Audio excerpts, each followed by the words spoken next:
સમગ્ર રાજ્યમાં પ્રતિબંધિત હોવા છતાં જૂનાગઢ જિલ્લામાં બે રોકટોક બાયોડીઝલનું ગેરકાયદે વેચાણ થઈ રહ્યું છે. પેટ્રોલ પંપ એસોસિએશન દ્વારા અવારનવાર રજૂઆત કરવા છતાં બાયોડીઝલ બંધ કરવામાં તંત્ર નિષ્ફળ નીવડ્યું છે. Story report by Paresh બુદ્ધપટ્ટી.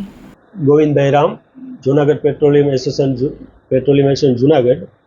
જે આ બાયોડીઝલની હમણાં વાત કરી એ પ્રમાણે જૂનાગઢ પ્રીમાઇસીમાં ટૂંકમાં સ્ટાર્ટ કરી વડાલથી ચોકી સુધી તો છે જ, પણ આપણે જૂનાગઢથી અધર આમ માળિયા હાટું, કણજા ફાટક ઘણી જગ્યાએ વેચાય છે. જો આ બધા પંપોને કાયદેસર કાર્યવાહી કરી આ બિનકાયદેસર જે બાયોડીઝલ વેચાય છે એને બંધ કરવા મારી નમ્ર વિનંતી છે.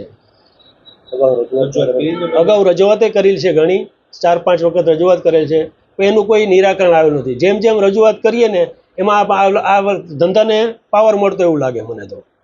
જેટલી વાર મેં રજૂઆત કરી છે પૂછ થાય છે આ ધંધો ખરેખર બંધ થવો જોઈએ. જ્યારે રજૂઆત થવાથી બાયોડીઝલ અનલીગલી છે, વેચાવતું એ પ્રોડક્ટ જ નથી. પ્રદૂષણ તો કરે જ છે. ગવર્મેન્ટ યુરો 6 ને યુરો 5 ની વાત કરે અત્યારે, તો એ તો વ્યાખ્યા જ નથી ડીઝલની. ગાડીઓ શું કામ તમને નવી અટોટો ડીઝલ બંધ થવાની કડાર ઉપર છે, અને આપણે જિલ્લામાં આવા પ્રદૂષણયુક્ત પ્રોડક્ટ વેચાય છે. તો ખરેખર બંધ થવા જોઈએ, અને હવે બંધ નહીં થાય તો અમારે ના છૂટકે પંપ બંધ કરવા જોશે. જૂનાગઢ જિલ્લામાં એક જ છે, બાકી ગુજરાતમાં તો બંધ છે. બધે બંધ છે. અત્યારે જૂનાગઢ વધારેમાં વધારે છે ને જૂનાગઢમાં જ વેચાય છે. વધારે આગળ જતા ગોંડલ કદાચ વેચાતું છે, બાકી ઈચ્છી વિશેષ ક્યાંય મળતું જ નથી બાયોડીઝલ.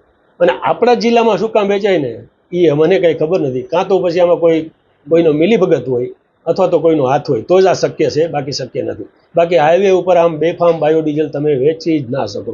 કોઈ પણ લાઇસન્સ વગર, વિધાઉટ લાઇસન્સ વગર તમે બાયોડીઝલ વેચો એ શક્ય જ નથી. માટે આના ઉપર કાયદેસરની કાર્યવાહી કરીને વહેલી તકે પગલાં લેવા વિનંતી.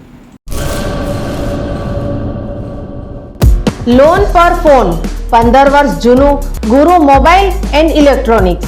દરેક કંપનીના જૂના અને નવા મોબાઈલ લોન ઉપર મળશે, અને ઇલેક્ટ્રોનિક્સ આઇટમો ફ્રીજ, ટીવી, વોશિંગ મશીન. ગુરુ મોબાઈલ એન્ડ ઇલેક્ટ્રોનિક્સ, સંતોષી માતાના મંદિર પાસે, અને અમારી અન્ય બ્રાન્ચ ગુરુ મોબાઈલ પોઈન્ટ, આભા હોટલ નીચે, પેટ્રોલ પંપ સામે, ભુજ. તો મેળવો લોન પે ફોન અને તમામ ઇલેક્ટ્રોનિક્સ એપ્લાયન્સીસ.